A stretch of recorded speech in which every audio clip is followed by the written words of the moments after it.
On this week's show, we're discussing a brand new Arkham game to rival Suicide Squad and Gotham Knights, an Xbox showcase, and some Starfield Shattered Space news, all your PlayStation Plus titles for the month of May, and his Helldivers just dropped a massive orbital strike on itself. All that, and much, much more on this week's GamerGuild Podcast.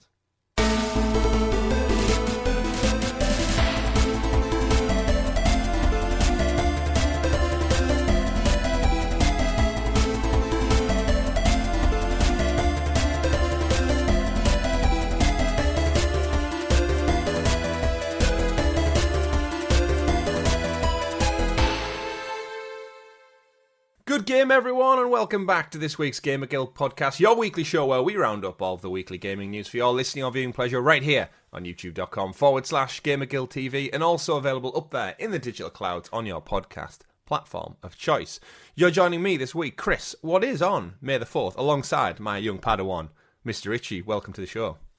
Thank you for having me. You say young Padawan, I'm like 2 months younger than you. Young Padawan, you could be, if we were twins, Richie, you could still be the youngest. I will confess, I am a Padawan. You are a Padawan. Actually, no. I selected Jedi Knight for my difficulty. Well, Jedi Survivor. Speaking of that, yes, we do have a great show lined up for you, but before we do get into all that, don't forget to like the video, subscribe, and ring-a-ding-ding that bell so you're kept in the loop with all of the amazing content here at GamerGuild TV, such as Youngling slaying, Empire, Star Destroyer destroying, and all the video game live streams we do. We do have an amazing Discord full of wonderful folks out there. Links and everything are in the description below. A fantastic merchandise store where if you're looking for some exercise gear, this week I'm rocking the GamerGuild TV. I don't know what sports shirt. I don't know what its actually official title is, but it's made by Jacko, so you've probably heard of them before. Yeah. It's like an Under Armour style fitness top. It's getting quite warm. It's nice if you're going out for a jog. Keep it on you. That's all available on our GamerGuild TV merchandise store. But as you alluded to there, Richie, it is May the 4th, so may the force be with you all out there. Even though this goes up on, we've got Revenge of the 5th next, and then the 6th doesn't have a day. So Monday when this show goes live, hope you had a great weekend, everyone. It's actually a bank holiday weekend here in the UK, so hope you're all enjoying it, special time with loved ones, family, or maybe just playing games, because that's what we do here at GamerGuild TV. And Richie, the force was not with you this past week. On Thursday, you attempted to play Jedi Survivor several times, from what I saw. I did play, but for some reason, I have no idea why, the YouTube stream would just stop. And then I'd boot up another stream. Everything seemed to be smooth. There was no like hitching or anything. I'm not getting any warnings through from YouTube saying bad connection. My internet seemed rock solid. It just go, nah, we're just gone. So I have no idea whether it was on my end, on YouTube's end, but basically I did roughly about 2 hours, split across 3 actual streams. Yeah.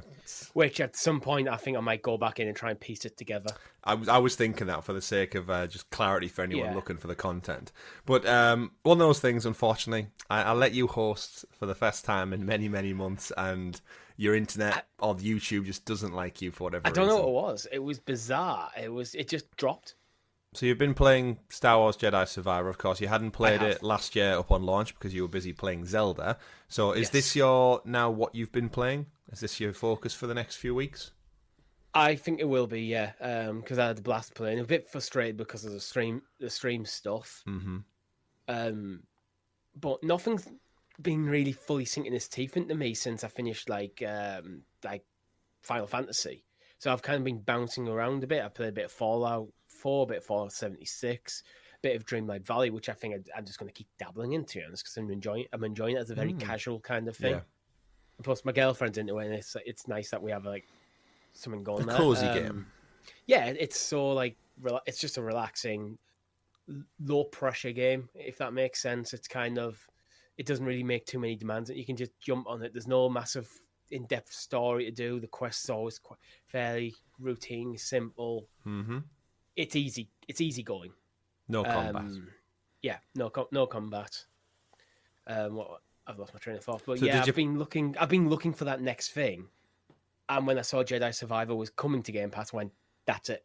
Yeah, that's going to be it, because I wanted to play it last year, but time didn't allow, and I decided to prioritize Zelda over it. Yeah, it's a big perk of EA Play. I believe it's like once about a 12-month period is up, most games tend to trickle over to it, because we got Dead Space as well, kind of a similar time a year later, and it's good to know that if you do have an EA Play or Game Pass subscription, patience is a virtue when it comes to it. Yeah. Now I do have an issue with Jedi Survivor. Not with the game itself at all. It ran. I was playing on my Series S. It ran nice and smooth. No problems there. But there was some weird graphical issues. I think because I see the Series S being underpowered. Like on the lightsaber, you could see like aliasing. So like kind of when you get that step effect of the pixels, you could really quite clearly see stuff like that. And it got me thinking this morning, like, when my Xbox All Access is up, do I go for the Series X? It's like, well, there might be another one. There might be another one out this Christmas. I'm hoping I talk myself out of it before then, but with the Series S being, it's the first time I've really felt it shown, not its age because it's not that old. It's underpowered. It's like, I did have a sincere wish I was sat there playing it on PlayStation. Yeah, there's. I think the game got a lot of criticism at launch for being quite buggy. I personally didn't have any issues with Jedi it wasn't Survivor. Bugs for me. It was. I genuinely think it was to get it run on Series S. It's turning down. Yeah, I mean, performance in general was it ran smooth. I had no issue with the performance. It was, these like, I did have a distinct feeling. I wish I had this on PlayStation right now rather than Xbox. Yeah, because of the Series S. You'll have to get back to me and let me know how it runs when you're near water. So there's like a couple of like creeks and streams and stuff throughout, and the game used to chug like mad when it went near water. I don't know if it's just like trying to process the fidelity of the water graphics maybe, but yeah, it used to struggle. But I thoroughly enjoyed Jedi Survivor. It probably would have been one of my game of the years. However, like last year was so stacked, it was like off to a cracking start with, I think Jedi Survivor might have been the big AAA to start the year. It was Hogwarts Legacy, then nothing till Jedi Survivor, Zelda. Yeah, it was Hogwarts Legacy, Jedi Survivor, then Zelda, and then bang, bang, bang, we got hit with everything. Final Fantasy, like everything came out. So, kind of got, not shunned a little bit, but it got swept under the radar. It did. I think it was always in the conversation, but I think it was fair. This isn't the game of the year because from what I've played, it does just feel like the next of Jedi Fallen Order. It doesn't feel like it's so far. I mean, I've only played like kind of the opening Coruscant section, like the first 2 hours.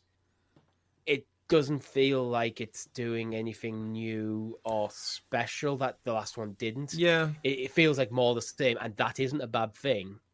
But when you've got things like Baldur's Gate doing something really special there, I think it was right that it didn't get it. Yeah, I agree. I think Jedi Survivor will be like part 2 out of 3 of an amazing, if not the best Star Wars trilogy of games in history. Like easily, that's what it'll go down as. But I think you're completely right. It's just more of the same. However, there is a moment that probably happens about a third to halfway into the game, and it's very much like an Uncharted set piece. So when you get to it, you'll have to let me know, because it was one of those moments where when I finished it, I was just like, take a breath and be like, wow, that was epic.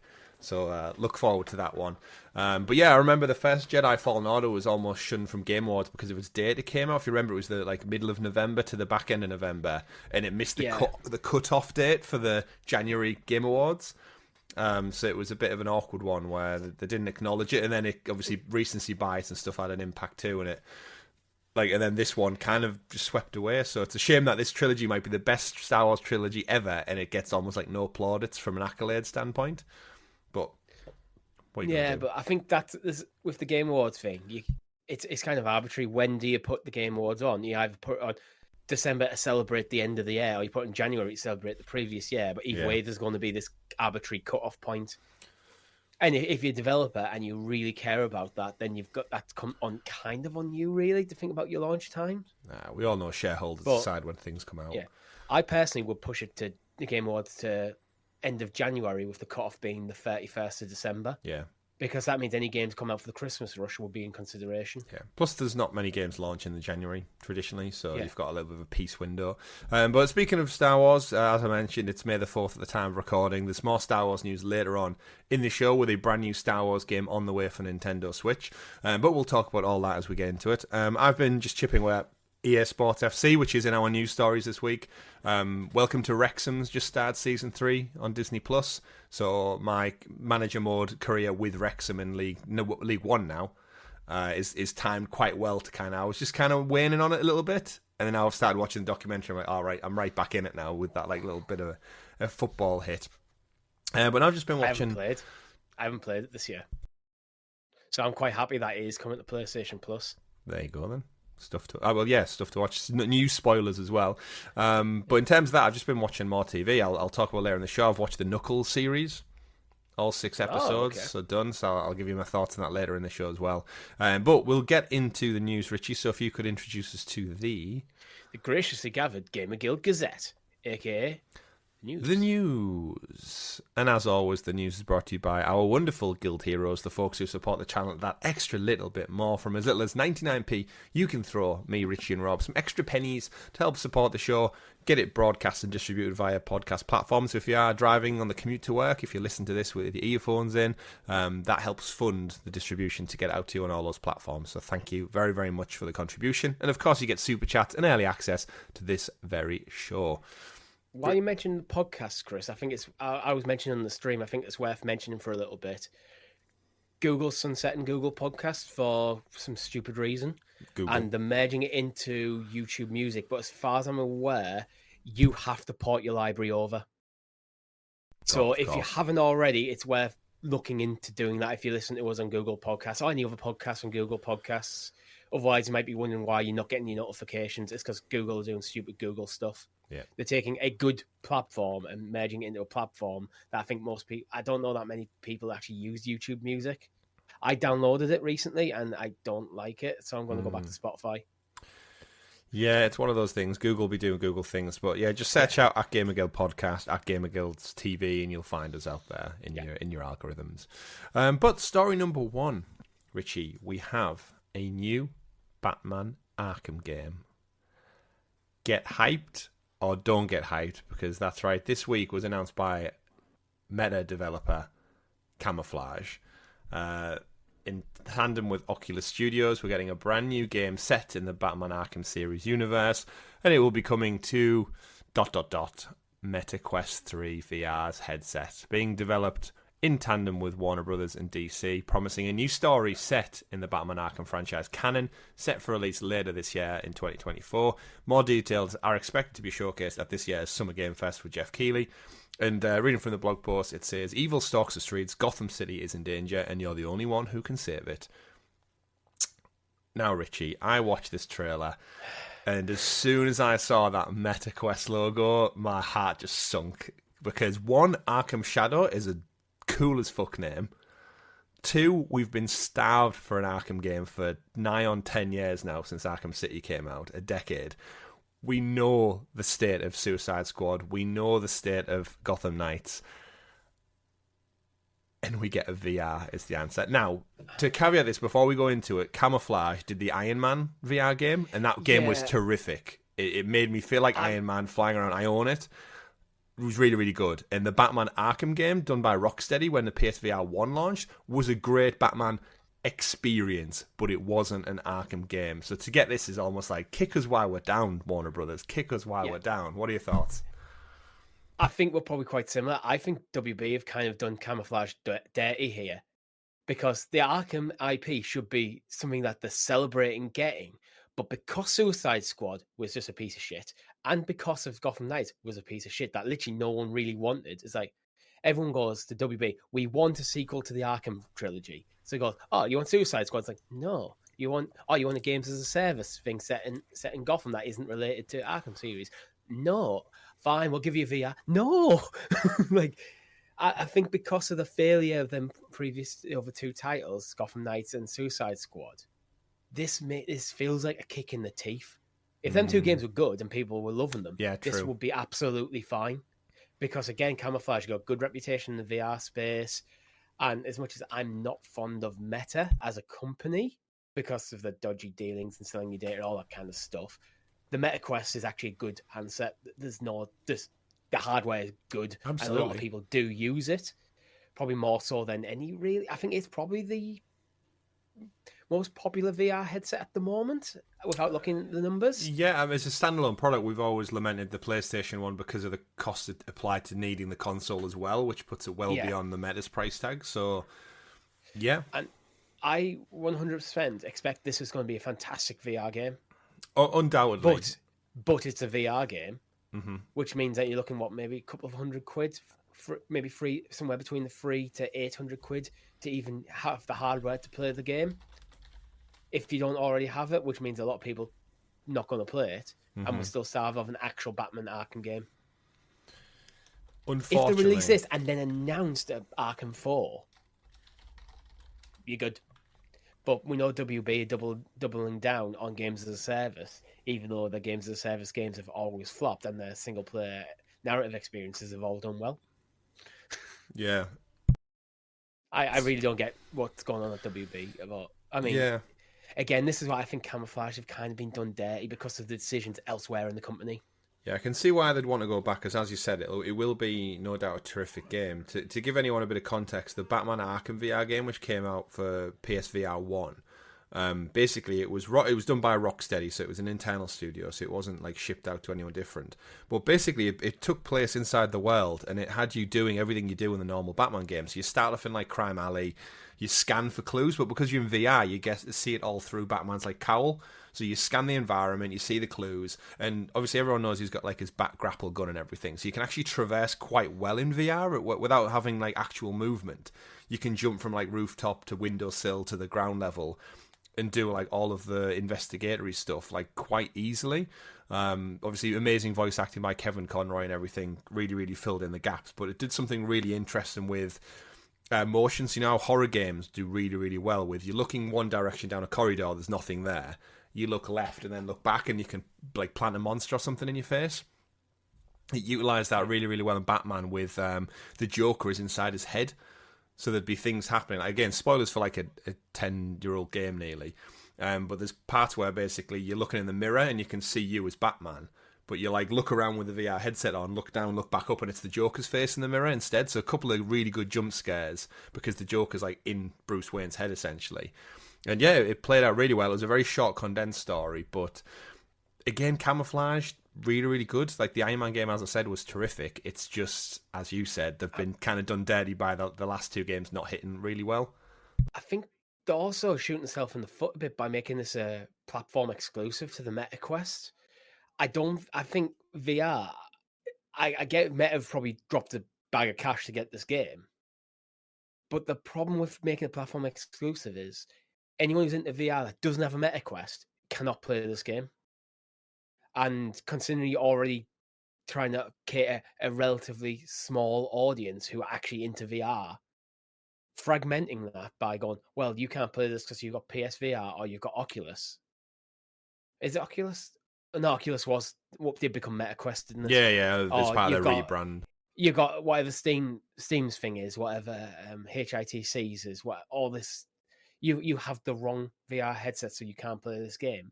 It's just bad for the game. It's bad for the developers.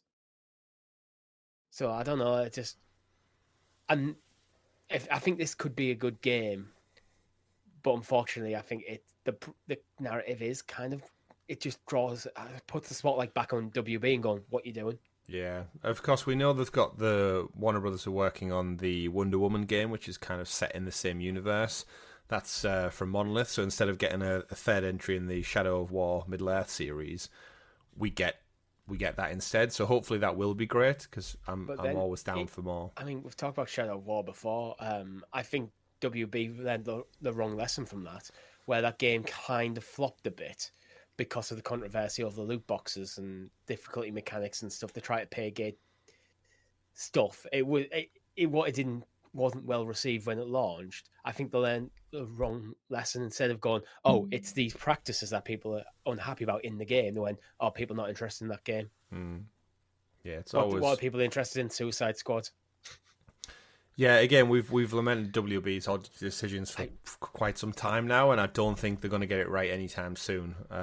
Well, I know they're not, because you look at Hogwarts Legacy last year and how well it continued. It's still in the sales charts, and to this day, over a year after its launch. And yet, in the wake of that, they said they're doubling down on games as a service. So your most profitable IP, you're not learning your lessons from what your success stories. Just the idiots. That's why. but they just happen to strike I don't goals understand with it. certain games. Thankfully, some of the teams internally know. Like, again, Rocksteady know what they're doing, Monolith know what they're doing, Portkey Games, who did Hogwarts Legacy, seemingly know what they're doing. It's the leadership above them who are shareholders who make this. Yeah, exactly. So they've got the right 100%, teams. This is the good game. My leadership. Expectation. Yeah. But it's now under a cloud of bad leadership. But we'll wait a little bit longer to find out what that looks like in terms of Arkham, and maybe one day we'll get an actual good Batman entry in the series to continue that tradition. Pivoting away to this month of May, as we kickstart off, PlayStation Plus games announced for the month of May. These are your claimable titles. You can get them as of the 7th. And this month's slate looks like EA Sports FC 24, formerly known as FIFA, just in time for the Euros this summer.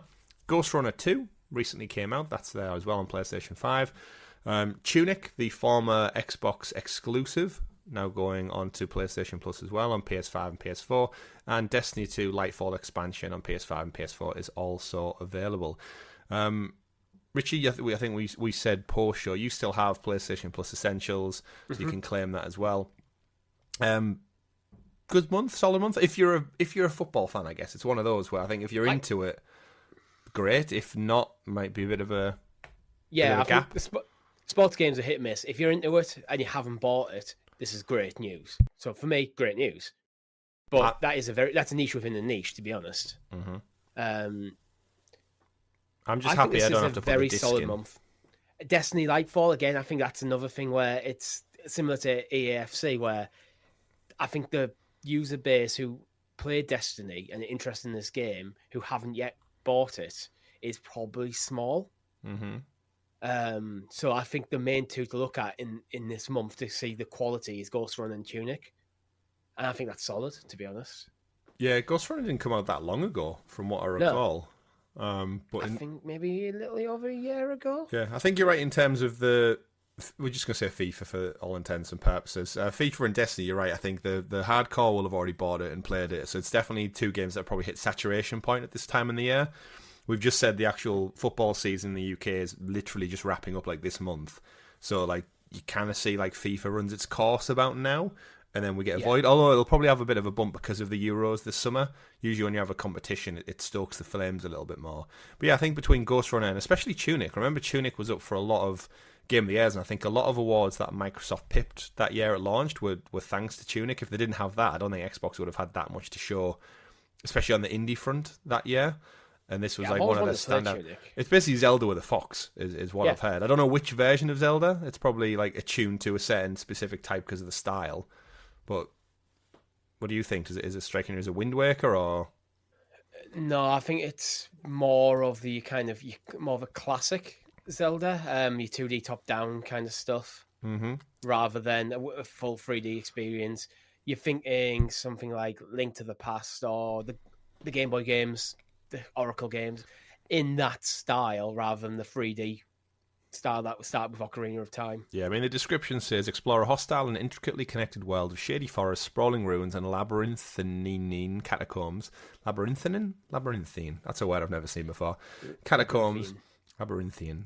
Catacombs in this stylish, isometric adventure. Discover hidden treasures and secret techniques to help you on your way. Clash with colossal beasts and smaller enemies deep beneath the earth, high above the clouds, and in places stranger still. All will test your knowledge of technical combat as you courageously dodge, block, parry, and strike to conquer them all. You know what I love? I love how this game is so clearly like made by Zelda fans. What gives the it character away? looks? Well, the character looks. Oh, if you remove the fox, yeah, the green tunic, the fact that Link typically always wears a tunic as well. The shield looks almost like a little like it's inspired by the Hylian shield. You got a sword. It's like this and the isometric. I said 2D before. I meant isometric. The isometric style, but this is clearly like a homage. It's like Oceanhorn as well. Yeah, you can tell that the devs of that love Zelda. Love the traditional Zelda games. The devs in the pitch meeting, like, hear me out. What if Zelda, we're making Zelda. A fox. That's what we want to make. Yeah. She's a fox. He's a fox. Link's a fox. And then, as you said, Destiny Lightfall, I think it's pretty much just, if you want to play it, it's the expansion. It's the one where they go to Neptune. So if you've been out of the loop of Destiny for quite some time, it's there to jump back into. So, yeah, I think a good solid month. bit of variety. Obviously, if you're not a sports fan, I think Ghost Runner and Tunic are more than enough to kind of fill your coffers with that. And and again, this is your claimable month for this is just the essentials. We'll get a mid-month drop for extra and premium, and plus the catalog stuff. That's always getting added too. So. Absolutely. And I like the fact with FC24 now, I can stop putting the disc in my console because I've got the digital version now, so I can save on those precious few seconds of switching things out. I'm looking forward to playing it actually because I didn't buy it at launch, and I just never did.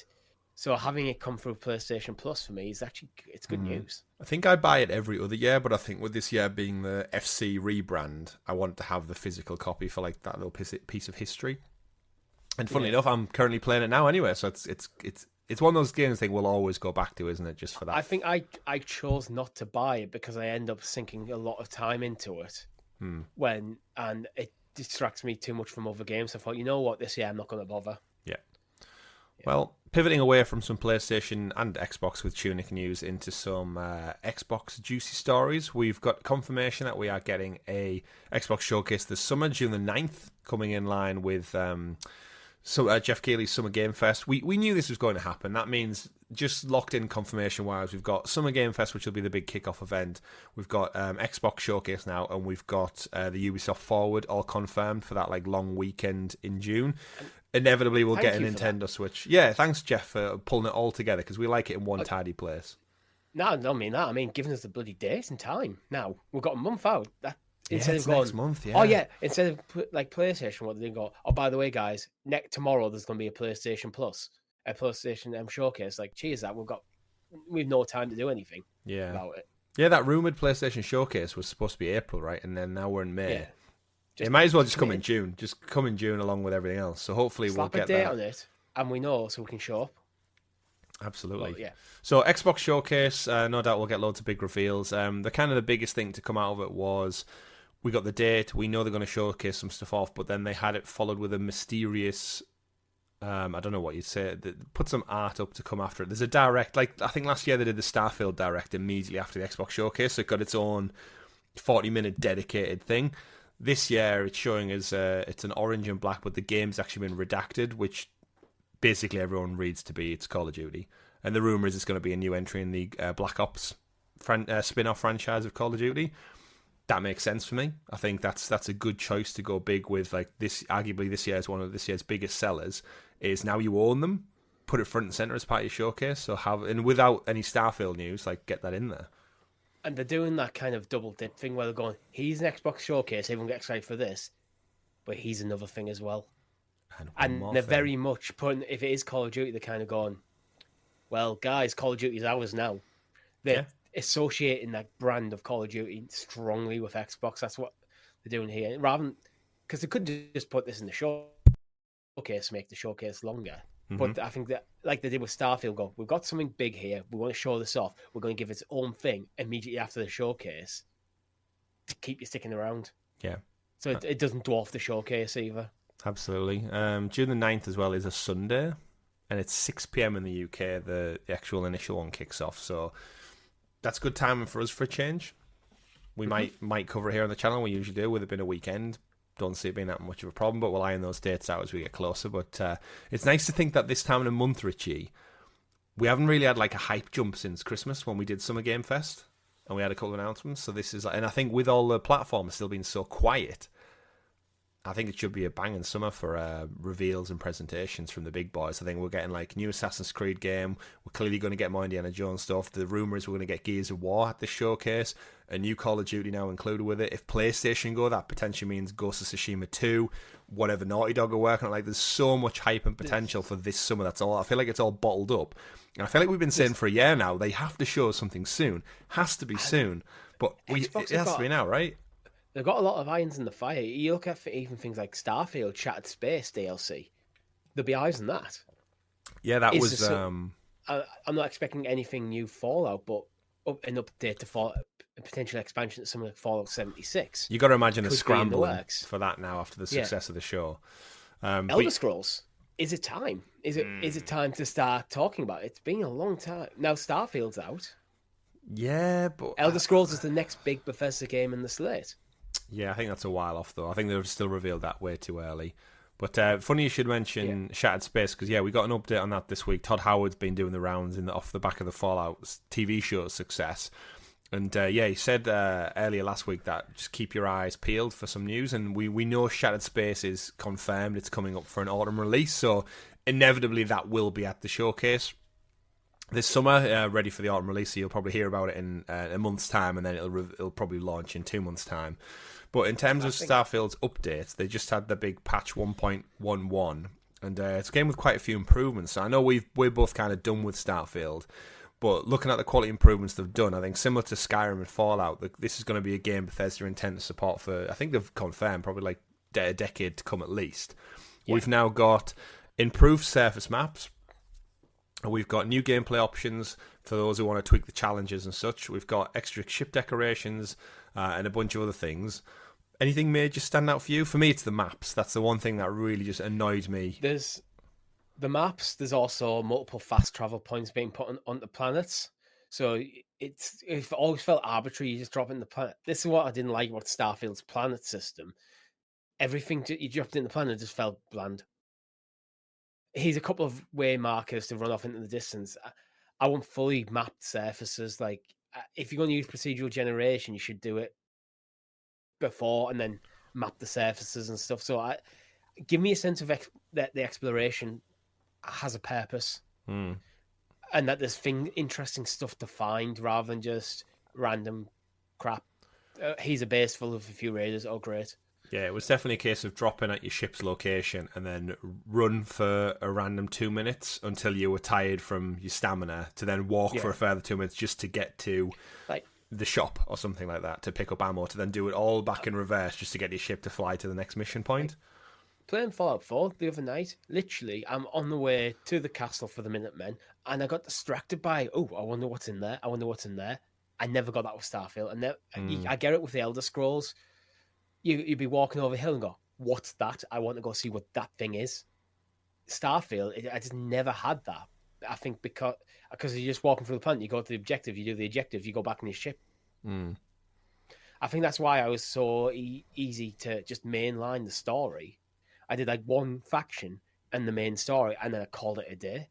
I didn't get lost in that universe, which is weird for Bethesda. Yeah. It just didn't have, there was something missing.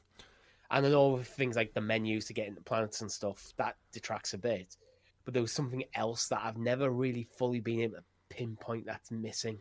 Yeah, maps was a huge one for me. It does look like they've done a really cool job at customization, and the maps are like full 3D scans of the environment, so it's not just like a 2D flat map. It's a genuine like 3D rendering of the planet that you're on. Tweaks and customizations, I think, are cool. It was always, I thought the shipbuilder was quite basic anyway.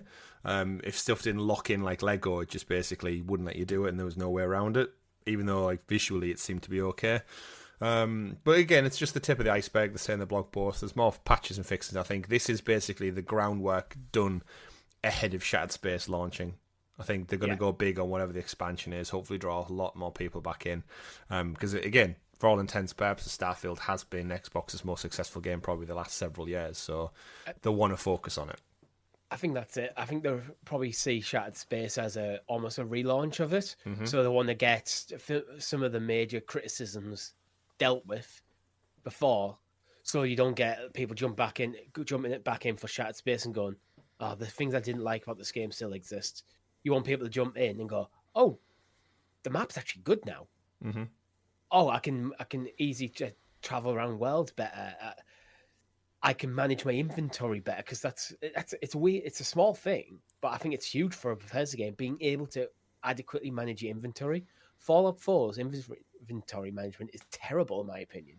It's so hard to see to compare gear.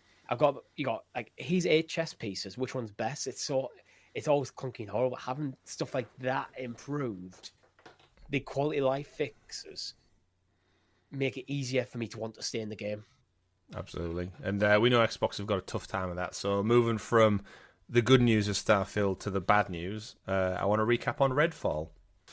So yes, the vampire game that launched a year ago, Richie. It's been a year already since the dismal launch of Redfall, and from good Bethesda to bad Bethesda. It was highlighted this week to me that Anyone who bought the premium Ultimate Edition, unfortunately, of Redfall for nearly £100, there was DLC that was promised as part of the Bite Back Edition. You could also buy it separately for $29.99, and it was supposed to include 2 new future heroes as part of like the cast and crew. And a year later, it's still yet to materialize. And I was wondering what your thoughts were on the state of Redfall. Well, with if you're going to have a premium edition that promises future content on launch, I think you need to slap a date on it. You need to give people a rough idea of how long it's going to be out. Otherwise, this is the sort of thing where you can burn trust with gamers who will go, well, I've been waiting a year for this content that I've paid for, and there's not a word. I don't like that sort of stuff. I think this is where they should really, if they're not going to do it, or they're not going to get it out soon, they need to be starting thinking about issuing refunds to the people who paid extra for that content already. Yeah, I mean, we know Arcane Austin, pretty much all their team has been shedded. I think it was like, did they lose something like 2/3 of their workforce during development of this game? So it's not even the same team that's left. But their last official word was on an update last November that said, we're continuing development on the Hero Pass, and we're excited to share more about Redfall's new heroes and other updates later next year. Well, we're into next year now. It's now May. I mean, I know, who was it, Xbox? Is it Matt Booty or someone came out and said they intend to support Redfall for like years to come because they believe it is part of the Game Pass catalogue. And I think we actually like praised them and said, well, you know what, if they can get Redfall to a good place. It's not the game we're looking for, but there's some fun to be had in this game. It's just not a tentpole AAA title, that like £100 title that it was kind of billed as. Mm-hmm. It's that high quality AA. You know what? It's like a Left 4 Dead. Like, no one's looking at something like Left 4 Dead as this is in nowadays as a game that, yes, this is going to win a game of the year. Now you're looking at there's a lot to be fun had in this game. It's that tier below. Yeah. But they need to talk about this game. They need to talk publicly, and they need to explain. Because if I bought the Bite Back edition for £99.99, and I've had to wait a year for content, I'm already disappointed in the quality of the game when it's launched, and now I'm having to wait an entire year without even any substantial word about the extra content I've already paid for. I'm pissed in that situation. I really am. I mean, what's the Redfall Steam player count? I know it was usually bad anyway. 6. SteamDB, let's have a look. Hazard a guess as to how many players are playing it right now. Realistically, not joking around, I'm thinking sub 1,000. Try sub 100. Oh. Or in fact, again, this isn't Xbox. That doesn't include Game Pass numbers. Yeah, it doesn't. But just PC players who own Redfall. 28 players, PC players who own Redfall on the planet are playing it via Steam right now. Its 24-hour peak is 80. What's Left 4 Dead? A lot more, I suspect. A lot more. Its peak was 12 months ago, so at launch, no surprise. That's 6,100. So again, this is a multiplayer game.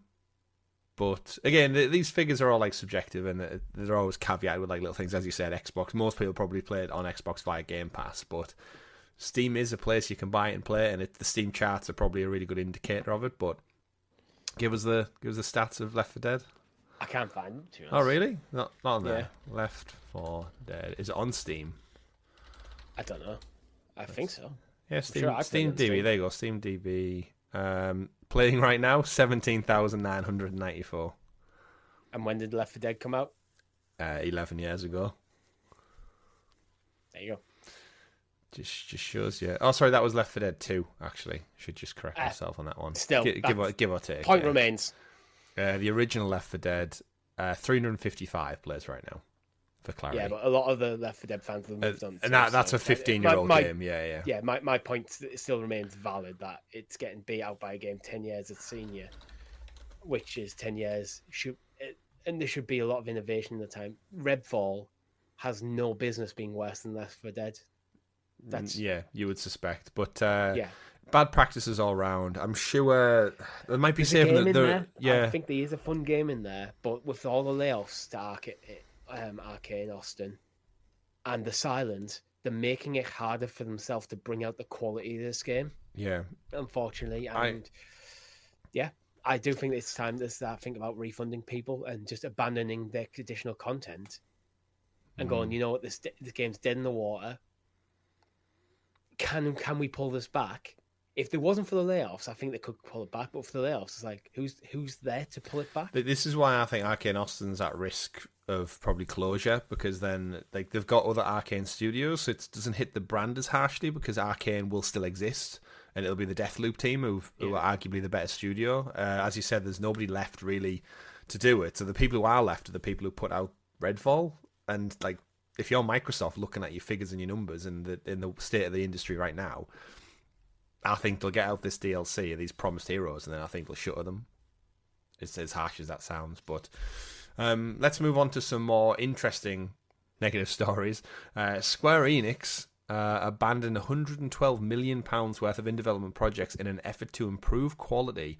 Reading from their financial year report, the results were in at the end of the fiscal year. And these are called, they label them as content abandonment losses.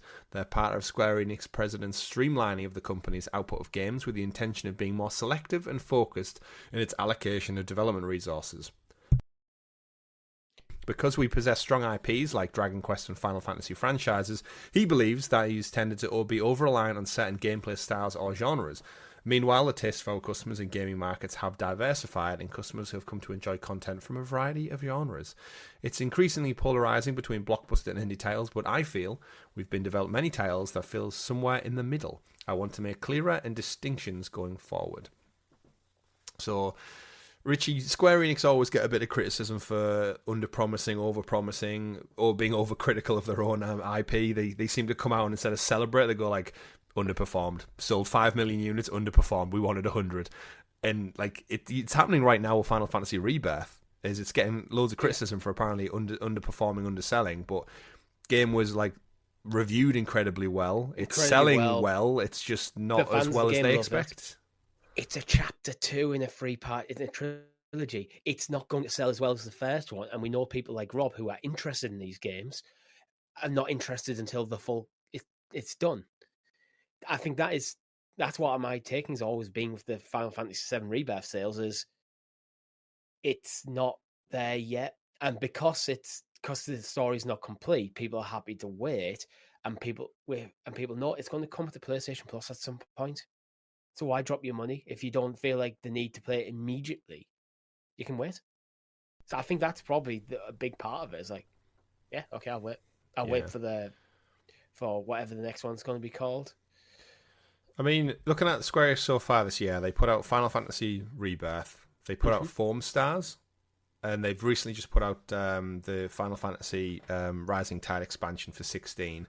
And there is a Dawn Trail expansion set for Final Fantasy 14 in June, which is obviously ever ongoing and popular. I think Foam Stars slipped up a little bit because it launched the same weekend as Helldivers. So it's kind of, as a platform, was it a platform exclusive, Foam Stars? Was it PlayStation exclusive? I think it was. It might have been, yeah. I feel like that missed the trick by maybe being destroyed by Helldivers' success, which you could never have predicted going into it. But in terms of Square Enix, cancelling 112 million worth of projects, and recently, obviously, we know they've got rid of Adios Montreal, we know Crystal Dynamics have been sold off, so it's like, is Square basically becoming just a Final Fantasy studio at this point with a couple of little trinkets on the side? I think what they're saying is actually smart in a way, because reading between the lines, it almost feels like they're getting pulled in too many different directions, and then rather than focusing on quality, they're trying to service too much different stuff, and they end up just releasing a bunch of mediocre titles that don't sell great. Now there's going to be a bit more selective and make sure the quality's there. I think it's getting back to Square, looking at Square published games as that is a sign of quality, which I don't think you can say that about Square at the moment. You can't just assume a Square Enix game is quality.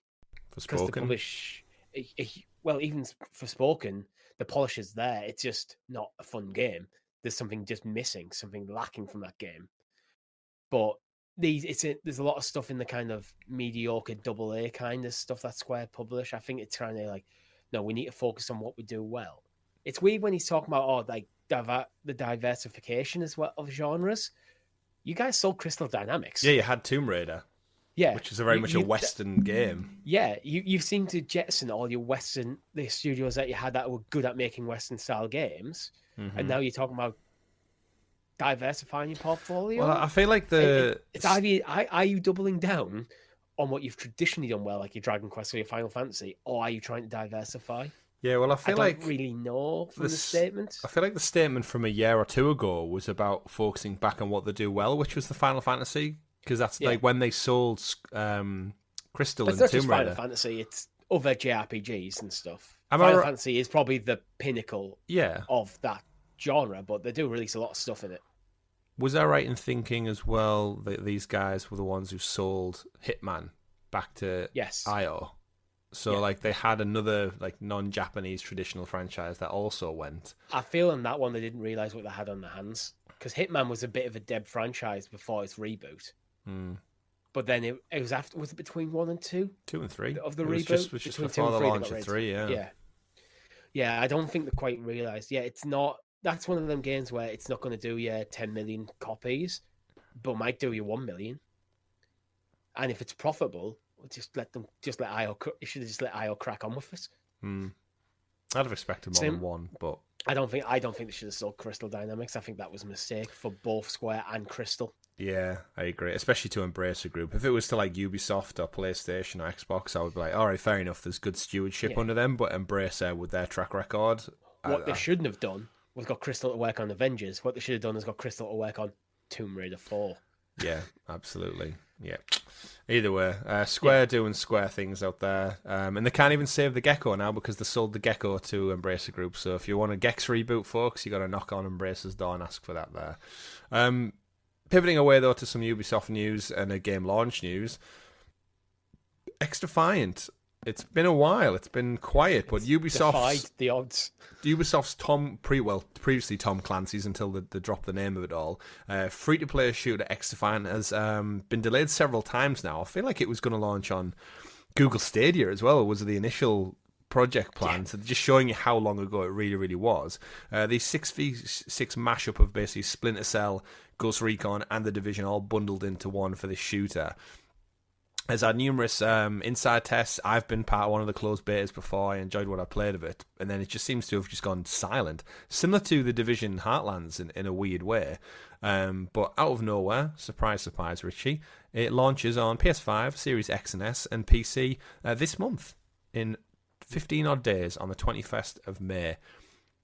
Do you think this is the right time to launch it? Again, we should say it's been received quite well behind the scenes. There's a lot of beta testers and influencers have been saying it's very it's close to Call of Duty gameplay as you can expect. And I think this is the Rainbow Six Siege element coming into it. Is that not a problem being too close to Call of Duty? Because if it feels like a poor man's Call of Duty, we have Call of Duty. Yeah, but it's got that Siege element, which I think that's what they're trying to put their eggs into. It's like, imagine Call of Duty gameplay, but with Siege, and we know Siege does well. So, and if you remember, it takes all the cast of characters are from all their other franchises. So you've got your classes are like not really, but you got Libertad from Far Cry, you got the Cleaners from The Division, DedSec from Watch Dogs, the Echelon from Splinter Cell. So I see what Ubisoft are planning, but is it any wackier than launching a game with just like random pink neon skins that don't have any resonance with the? I get what they're doing. I do kind of like them tying it into other Ubisoft franchise and stuff, but I don't think a lot of their franchises, some of the lore is as strong as they think it is. Yeah, like people know Abstergo, people know things like the Assassins and the Templars. I don't think people who's the bad guys in Division. The Cleaners. They're one of the factions. I mean, if you play The Division, I would have thought so. Yeah, but if you play The Division, you've got The Division. Yeah, I think there's a game in there. My worry is this is Hyperscape again. Yeah, I was just thinking that when it comes out, and the way they've done it is kind of weird. They kind of almost workshopped it with the community. What happens when the people that workshop with it decide actually nah, I'd rather go back and keep playing like things like Call of Duty or Fallout or whatever they're playing, and then suddenly their fan base isn't going to this game. Yeah, it does kind of reek of trying to chase the fad of like what's going to be the new Apex breakout, and I think... hope it works. Mm-hmm. But what's the cost? Is it free to play? Mm-hmm. What's the monetization strategy then behind it? After the pre-season ends, Ubisoft will switch to a quarterly update schedule, introducing seasons, complete with a 90-tier battle pass every 3 months. Each season promises new maps, weapons, and factions, with Ubisoft saying it expects to release an additional 4 factions, 12 maps, and 12 weapons within XDefiant's first year. So that sounds good, but again, it depends on the cost of the season passes and stuff. Yeah. Well, hopefully the delay has been to get them lined up ready to go, because there's nothing worse than having your rollout then delayed further and further, and the game just like dies because there's no content drops coming. You need to get ahead of that. I think because of the development cycle of it, I'm just going to be skeptical until it does well. I hope it does well, because I do think that we need a competitor to Call of Duty. Call of Duty has basically had the first-person shooter genre on lockdown for ages. So I do think a competitor, bring out a competitor to that, because Siege has its own niche. It is a first-person shooter, but it's not going head-to-head with Call of Duty. No. This feels like it is more. And again, as I said, the problem with going head-to-head with Call of Duty is it's got to be better than Call of Duty to make sense. Yeah. Otherwise, you just go back and play Call of Duty if it's just as good as. Well, that's it. But I don't know. I really do hope it does well. I do want to see Ubisoft have some successes, and I'm just always skeptical of Ubisoft. Yeah, well, we know they dropped the Tom Clancy name because of the backlash they initially got for this game, saying it was the style of the game with the flamboyant neon bright colours and emotes, I guess, is straying too far from Tom Clancy's hard, gritty world that he wrote in his novels. They just basically, because they have the IP, they attach it to anything to do with military shooters, and it's kind of become synonymous with Ubisoft as a brand. But yeah, I think it's nice to see them having a crack at the whip. But you're right; it's a very dried up market now for first person shooters, and it needs to be something special to really break that mold. But pivoting away from that Ubisoft news to something that did break the mold, and that is Helldivers 2. So going back to Helldivers, Richie, we got some news this week suddenly, out of nowhere, that you require via PC to link your PSN account, and it's causing a bit of an uproar in the old stratosphere out there. Now, is it? Well, this is it, right? So I don't know how to take this, because I'm a massive Helldivers fan, so I don't want my bias to impact it too much. But for clarity for those, an official update came out on Steam explaining that starting soon, PC players will need to link their Steam accounts to a PlayStation Network account in order to play the game. Due to technical issues at the launch of Helldivers, if you remember, its servers were just hammered with issues because of just how popular the game was, is they initially forewent the requirement of linking it to a PlayStation account to just act as a temporary solution. That grace period is now expired, and in a nutshell, after the 6th of May, so pretty much at the time of listening to this, you will have to link those accounts to be able to play the game. That then means that there is a reality where if PlayStation Network doesn't operate in your country, you can't be able to play Helldivers anymore, which I do think there's an inherent problem there. That is a problem, 100%. Yeah. If that is the reality, that is a problem. Because you could have bought the game, been playing it for months. I know the devs couldn't answer that question, which I think is it's a PlayStation problem. Yeah. But they should be able to answer that question before that gets forced upon them. Yeah, I agree. In terms of so they need to address that very quickly, in my opinion. Yeah, if it's not available in your country, there needs to be some kind of caveat where you get out of it, because it's like, well, if that's not a thing, then there's nothing you can do. But if you've bought the game, been playing the game, you either get a full refund, right? Surely. Like, you can't just take it away from me because you've implemented new rules. We will say it was in there at the beginning, so it did state that initially so even on the Steam page at launch, it did say it requires a PSN account. I wonder with the outrage of people having a link a PSN account, is this a handful of people on Reddit that the gaming press has picked up on made to be a bigger deal, because does anyone really care? It's a free account. Like, I know people got concerns about data and hacking and stuff, but realistically, what's going to happen is, like, is you having it logging into PSN as well as Steam, is that higher risk than just logging into Steam when you're pretty much posting everything you do online anyway through, like, your social media? If you have Facebook, you can't. It's weird to be in care about 2024. I think you need to just accept that your details are out there. I don't like it, and I think it should be legislated in a ways that businesses cannot sell your data personally. But you also have to live in the real world, and that does happen. Yeah, and unless you're doing anything nefarious, like, does it matter? Like, I just think, like, I think it does. I actually do. I don't think companies should be allowed to sell your data. Well, they're not, full right? Stop. They are. Are they? It's in the terms. Most companies will be selling your data. It's in the terms of service. But what are they going to do with it? Oh, send me an email. This is how we get targeted ads and stuff. Right, but is that impacting on your life that badly? So it's really? Social engineering. There's a lot of dodgy shit that can be done by having profiling people and stuff. It's sketchy, but it sounds like Watch Dogs. I don't think this is a problem, and I actually don't doubt that many people think it is a problem. Well, the reality is, if you've got an issue, it's like, it's free. It takes like 2 minutes. Pop an email. If you're that worried, put in a fake email address. Make a secondary account, I guess. Yeah. Like, if you really don't want it connected, but. Have you never played a multiplayer game? Most of them require you to sign up to their service. Yeah, Ubisoft, Epic, Fortnite, like, they all have it in some degree. Yeah, and because I think multiplayer games do oddly need that in order to keep everything lined up properly. Mm-hmm. So I don't know. I don't think this is a problem, and I think people are making it. I think the press is trying to make this more of a if you think about it, Helldivers, super successful, super popular.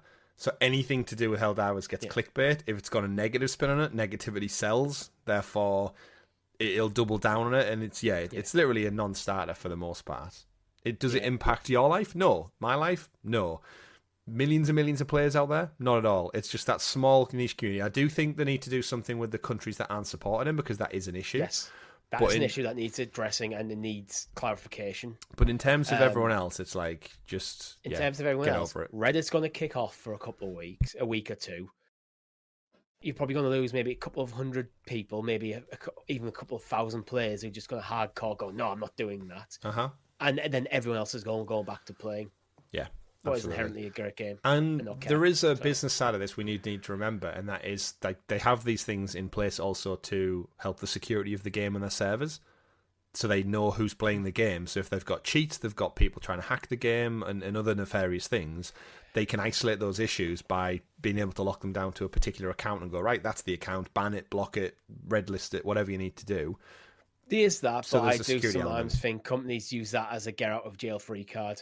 So I don't fully just accept that sort of thing as face value. We're doing it for internet security. Like, really? I'm always skeptical when companies say shit like that, but I just don't think this is a problem. Apart from if PSN isn't in your area, and I would highly suspect if you can't have a PSN account in whatever region you're in, you're probably not going to need one to play Helldivers. Yeah, just move house, move countries. That's clearly what you need to do to resolve the issue.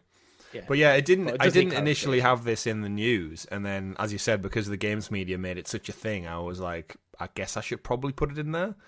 But if you got a PlayStation, you're currently playing, nothing changes. If you're on Steam, log in. That's all you got to do. I mean, you're already logged into Steam, right? So you've already logged into one account and handed your details over to Steam. You're already logged into Microsoft, probably, unless you're playing on Mac or like Linux, which means you're already giving your data to effectively Xbox. Which then in turn, it's a knock-on effect. You're currently watching this on Google or listening to it on a podcast service, which is probably selling your data as well. Yeah. I hate that reality, but it is the reality. Yeah. We don't have your data, though. We barely even know who you are. All you people out there with your usernames. John Smith. No, I mean, it dawns on us when we have our YouTube stroking members. His dog. We've got like wonderful. That's a weird insight. And there's someone called John maybe out there right now going, "Oh my god!" But yeah, if you think about it, like we don't really know who listens to our show outside of like their cover names and stuff. Like we say Chris and Richie, they are our real names, but I'd like to think there's no, or are they? Yeah, surprise. Richie is in fact John. Yeah, we would have slipped up well long ago by now if that wasn't the case. Pivoting away towards some sad news as well. Developers KeokeN Interactive, who you might remember from our Stadia days, they're the people who made Deliver Us the Moon, Deliver Us Mars, and a couple of other smaller titles. They've decided to lay off their entire team due to lack of publishing options for forthcoming projects. They have vowed to rebuild in the future to continue its legacy, but in a lengthy statement put on Twitter, the CEO basically tweeted out saying, "Heartbroken, we've had to lay off our team because nothing substantial materialised directly after GDC this year. We've unfortunately exhausted all of our possible options for publishing, working for hire, and co-development." So yeah, Richie, it looks like, in a nutshell, they went to GDC to hopefully try and broker some deals for publishing the next game, which I think the next title was going to be Welcome Home or something, which was at the end of their trilogy of Deliver Us games. It was Deliver Us Home, sorry, which I think is returning to Earth. So they've done the Moon, they've done Mars. Now there's one about Earth, and yeah, seemingly can't find anyone to fund them. So they're in that weird place where it's like, do you keep sinking money and cost into development, or do you lay everyone off, pause, and then go again? So they've started looking at Kickstarters as well for Deliver Us Home.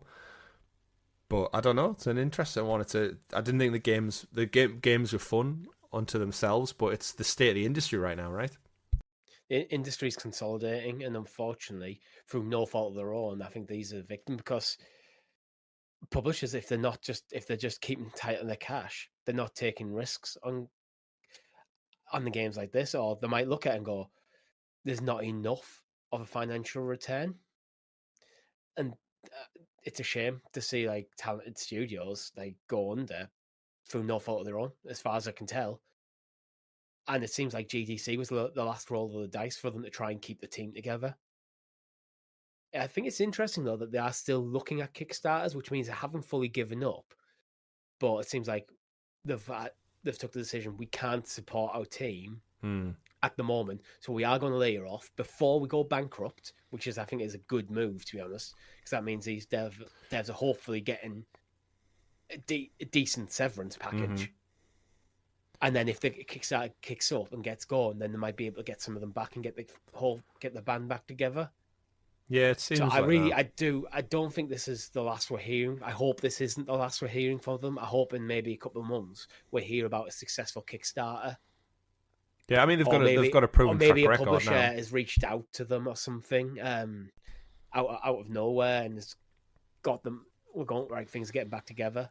Oh. Yeah, I mean, Deliver Us Mars was last February that came out. I believe it's been on some kind of subscription service as well. So you'd imagine probably an early pre-production on Deliver Us Home. So they've got the assets, they've got the proven experience. They obviously have the staff now made redundant.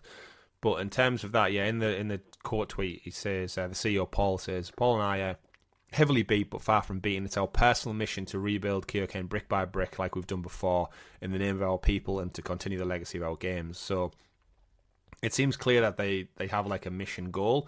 Kickstarter might be the best way to do it without that kind of financial restriction overhead.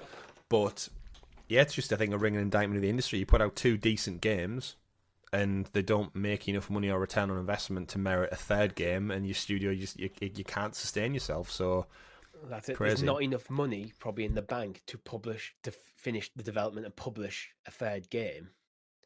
But it doesn't seem like they're not in profit in a way where they're not talking about going bankrupt. It's like, we just don't have the funds to be able to finish what we're doing. Yeah. And it's all about investment, isn't it? You need to spend money to make that money back, which is, it's a long commitment over what now takes several years as opposed to 2 or 3, which was the usual turnaround. But it's a shame, so our hearts go out to them. Hopefully they'll come to fruition soon. Deliver Us Moon, first look up on our YouTube channel now. If you want to go check that out, go buy it, support them, give them something. Moving on though, Assassin's Creed Mirage will soon be the first in the entry of the series to be coming to iOS. It's going to be a first fully fledged Assassin's Creed game on iPhone 15 Pro and Pro Max later this year. Coming to the App Store on the 6th of June, Richie. So we're getting to a point now, we've had it with Resident Evil and Death Stranding in the last couple of months.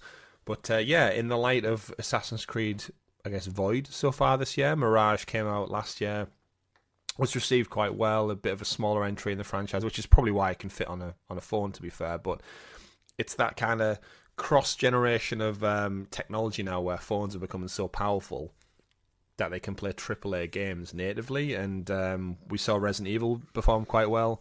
Death Stranding, as I mentioned. Ubisoft now dipping their toes as well. We know Jade is coming later on this year specifically for mobile, but you do wonder why they bother if they can just put Mirage on there, right? Yeah, they could. Maybe this is a test for Ubisoft. We know we'll put Mirage in there. If it does well, we'll look at porting the rest of the catalogue. Mirage is probably the easiest to port because it's a good test bed because it is AAA quality in terms of how it's presented. So it's going to tax the hardware of a smartphone to that standard. But it's smaller, so it means there's literally less to port to get running. It probably is a good test bed, and if it does well, you might see things like the Odyssey, Valhalla, and Origins like trilogy come next. Yeah, I do wonder who these people are who are playing. Like I put maybe 30 to 40 hours into Assassin's Creed. I couldn't imagine sitting with my phone using touch controls for that long. Kids play. I do think increasingly think that kids are just used to playing games on the phone with touchscreen, even when it is an emulated gamepad. Rather than, I've always felt touchscreen is good when things are made directly for touchscreen, like things like Direct Touch back in Stadia was fantastic. Yeah, it didn't work great for me because my phone was too small, but that's more of if I had a tablet, Direct Touch would be fantastic. And for some games, like I always thought Football Manager, for example, would work very well with Direct Touch on a tablet through something like Stadia. But I've always hated emulated controllers. They don't fit, to me, they don't feel good. You don't get the same sort of feedback you get from a controller. You always miss the bloody buttons. You can't see them because your thumbs are in the way. Your hands are literally in the way of the content. So I just don't like that kind of controls. But there again, I'm an old man now. Kids do. That's how a lot of kids play games. Because honestly, if when we were in secondary school, Chris, and Assassin's Creed Mirage came out then on our phones, we'd probably be playing on our phones at lunchtime and stuff. Yeah, not talking to anyone with our little alien fingers gripped, with our claw hands gripped round. Yeah, that probably would have been us. Like bunch of lobster kids out there scuttling around in the yard. We didn't even have smartphones till it wasn't even. Well, we had mobile phones in secondary school. It wasn't probably till college. We got cameras on our phones in secondary school. I remember that was a thing when, like, oh my god, people can share like pictures. It was like crazy, and it cost you to send a photo message. It was like 50p. Text will cost you 50p. Because when you pay as you go, and you had to top up with your pocket money, like your mum might give you an allowance for your phone, then you had to top up with your pocket money, which you wanted to spend on sweets and go on the cinema and shit. Such a simpler time. But people out there can enjoy Assassin's Creed Mirage on the App Store from the 6th of June, or you could play it on console, the far superior place to play. Speaking of mobile games, Richie, we've got another one I mentioned at the top of the show, but as this is May the 4th, Zynga's Star Wars game, Star Wars Hunters, finally arrives also in June, on June the 4th. So actually you've got a double hit of you could play Star Wars Hunters and then Assassin's Creed Mirage within 2 days of each other. This was originally announced way back in March 2021. And it was like, a new Star Wars game, and then it turned out to be mobile. It was like, oh dear. Then it got delayed to 2022, which then turned into 2023. Of course, Zynga were acquired during that time as well. But yeah, high expectations they set, so it kept slipping, and then it got finally knocked back to 2024. So this game has been pushed back and shipped around a couple of times. It's a 4v4 arena shooter in the Star Wars universe. It's coming to iOS and Android, but also Nintendo Switch. So I think Switch is probably the preferred place for me to play it. It's going to feature 3 classes: damage, support, and tank. 5 battlefields to host the games. There'll be Ewok Village, the Dune Sea, Outpost, Tatooine, of course, and Death Star Crossfire, putting players into the fray of X-Wings, TIE Fighters, who swoop in to basically win in a 4v4. I don't know how I feel about this one. I'm a big Star Wars fan. I think going back to our school times, I would have loved this. But now as an adult, I'm like, I'm just going to get my ass handed to me and get frustrated. And yeah, I don't know. How do you feel? I'm a big fan of the old Star Wars power battles back in the day. Honestly, the only thing that appeals to me in this entire game is the IP. And I'm someone who says that the game needs to be good, and the IP should be the thing that is the cherry on the top of the cake, and not the actual cake. I don't like the art style. It's got that Fortnite aesthetic, which it's fine, but it's so played out for me. I get sick of seeing it. I don't really like PvP games that often. I'm not into arena shooters. There's just nothing in this for me. Yeah, I mean, looking this at game and it's mobile. This is not for me. Oh, you get it on the Switch. Is it free to play? I'm not too sure. But the Switch's online connectivity is terrible. That's true. Yeah, it is. Game modes at launch include Squad Brawl, sees teams competing to be the first to reach 20 eliminations. So it's just like kill the other team. While dynamic control task deals with capturing 4 rotating control points, capture the flag. Power control is about holding those control points, while trophy chase challenges teams to hold the TRO F-33 droid trophy and the first to reach 100%. Don't know what that means, but there's no mention of Hutball mode, which was last seen in BioWare's Star Wars The Old Republic and teased for inclusion back in 2022.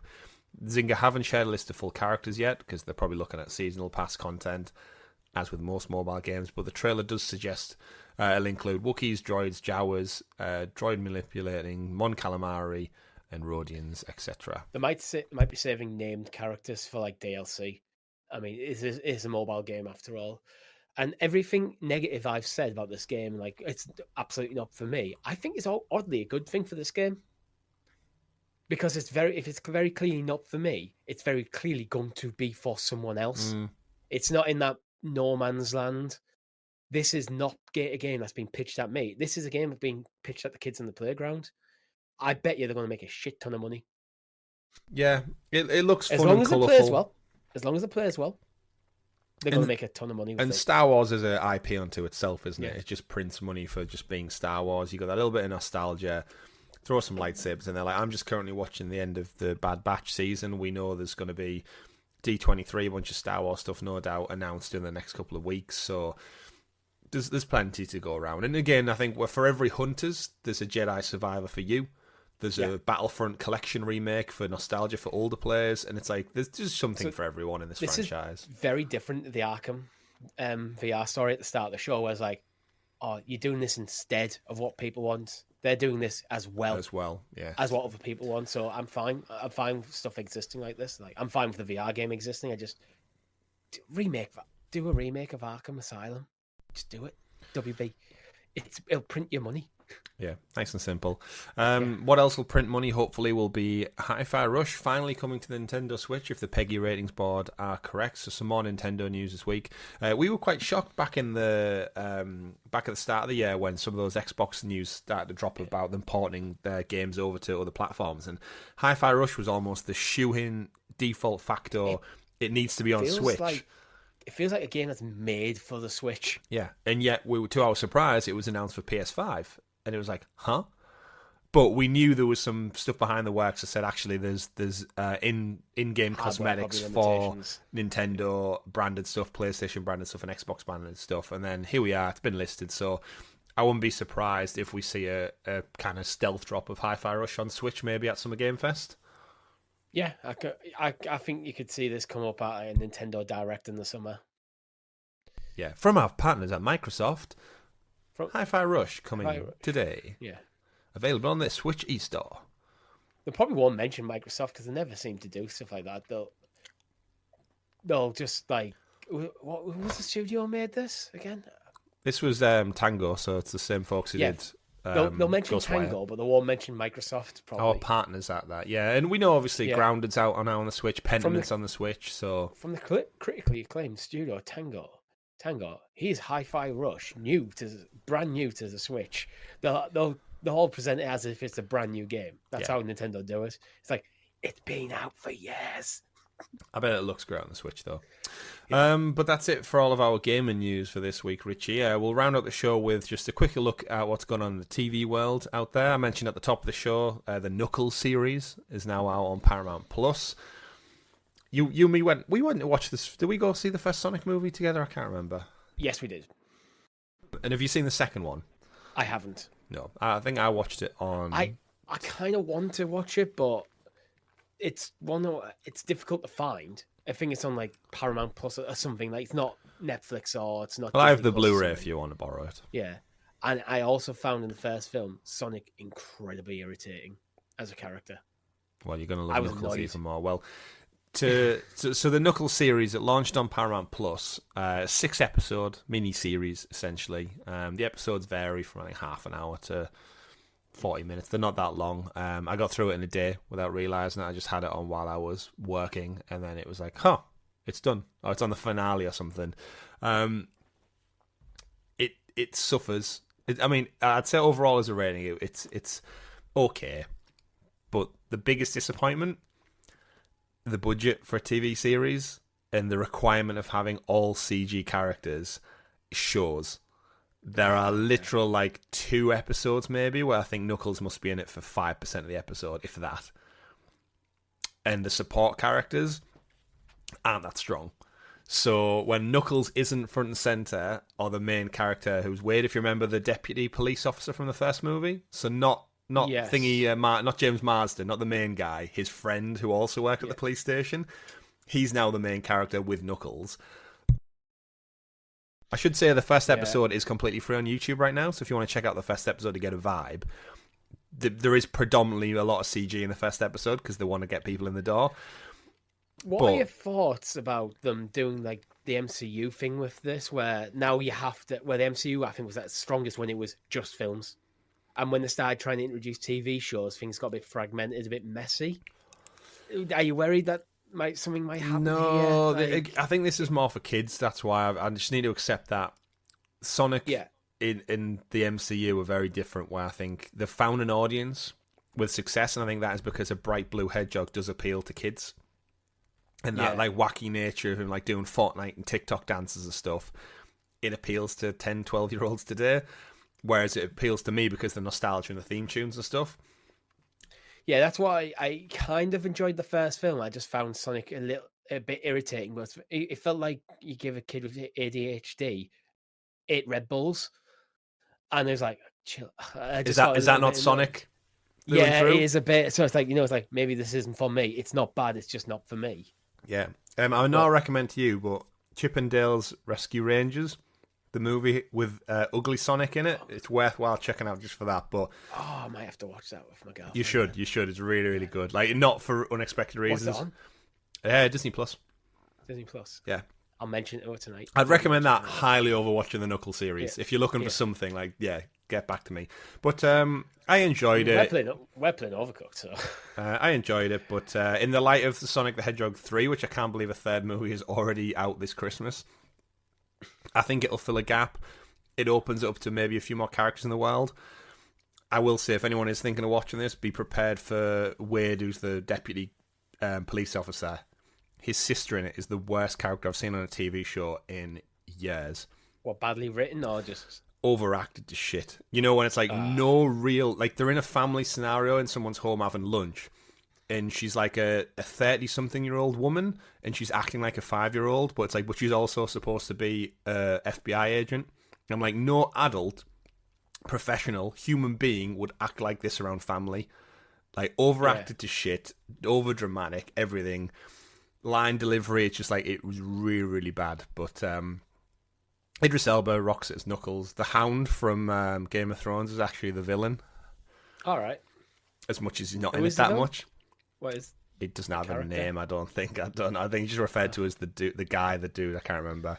I didn't pay 100% attention, so it's not fully on me. But 6 episodes, probably about the right length, but it needs a lot more budget to give us a lot more Knuckles in it.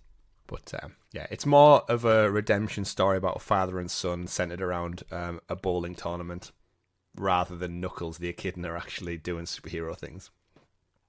But final story of the week. Amazon's Fallout TV show was apparently watched by 65 million people in its first 2 weeks. Not bad. I mean, great show, to be honest. I was talking about this with a couple of people at work, and just saying that everyone who's watched it seems to just love it. Especially gaming fans. I like how they've made this clearly for gaming fans. They haven't went, oh, we have to be careful with stim pack usage and like basically healing any wounds because it's unrealistic. Went, nah, sod it. Lean into it. This is a video game. Absolutely. It was only bested by Amazon's The Lord of the Rings, The Rings of Power in 2022 in terms of most watched, which shocks me quite a bit, but never... I'm shocked that Rings of Power's up there, to be honest. Because I enjoyed it, but it's not that well received. Yeah, well, you don't know how many people went back to watch the rest of it. It might just be the initial launch. But in the first 16 days, 65 million people, nothing to be shunned at. But I did want to pivot away and look at an item, because we always talk about daft accessories. You love your jackets for your Xbox controllers and stuff, and your little mini fridges and toasters. I noticed on Game, the UK retailer Game, on their website, they've got Lucy's Vault 33 backpack as an official piece of merchandise. So just a genuine blue and grey backpack. How much do you reckon, Richie, for this backpack? I've seen the number. But I'm going to describe this. It looks like a novelty rather than a high quality functional item. It's just a backpack. Yeah, but it doesn't look like it's a high quality product. It looks fine. Yeah, it doesn't look like anything that I could just go and buy myself and stick a sticker on. It doesn't look like something you'd want to use daily for a few years to get your money's worth, considering it's... How many bottle caps is it, Chris? 199.99 bottle caps. AKA 200 quid. Cap? You cut a little bit off.